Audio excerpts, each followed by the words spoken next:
Palakkad government medical കോളേജിലെ അനധികൃത നിയമനങ്ങൾക്കെതിരെ നടപടി വേണമെന്നാവശ്യപ്പെട്ട ബി.ജെ.പി. സമരത്തിനൊരുങ്ങുന്നു. CPI നേതാവും മുൻ മന്ത്രിയുമായ എ.കെ. ബാലനാണ് അനധികൃത നിയമനങ്ങൾക്ക് നേതൃത്വം നൽകുന്നതെന്ന് ബി.ജെ.പി. സംസ്ഥാന ജനറൽ സെക്രട്ടറി സി. കൃഷ്ണകുമാർ ആരോപിച്ചു. എന്നാൽ ആരോപണം എ.കെ. ബാലൻ നിഷേധിച്ചു.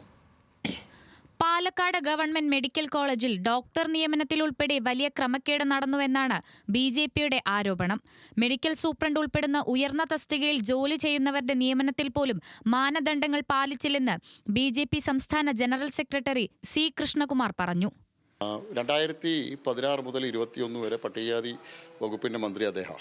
അപ്പോൾ പാലക്കാട് മെഡിക്കൽ കോളേജിൽ ഇത്തരത്തിലുള്ള അനധികൃത നിയമനങ്ങളും വഴിവിട്ട ഇത്തരത്തിലുള്ള എല്ലാ നോംസും തെറ്റിയിട്ടുള്ള ഇതെല്ലാം നിയമനങ്ങൾ നടക്കുന്ന സമയത്ത് അത് തടയാനുള്ള ഉത്തരവാദിത്വം അദ്ദേഹത്തിനുണ്ടായിരുന്നു.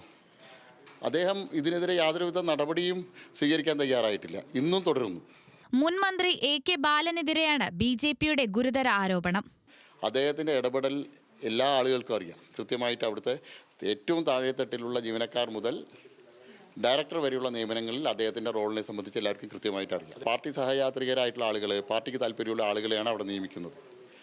അതിൻ്റെ അദ്ദേഹം പട്ടികജാതി വകുപ്പ് മന്ത്രിയായിരുന്നുവെങ്കിലും അവരുടെ ക്ഷേമത്തിന് വേണ്ടി നിയമിക്കപ്പെട്ട മന്ത്രിയായിരുന്നെങ്കിലും പട്ടികജാതിക്കാർക്ക് വിരുദ്ധമായിട്ടുള്ള, അവർക്ക് എതിരായിട്ടുള്ള നടപടിയാണ് എപ്പോഴും സ്വീകരിച്ചിട്ടുള്ളത്.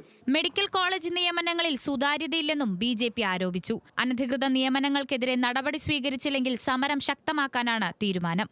ന്യൂസ് മലയാളം, പാലക്കാട്.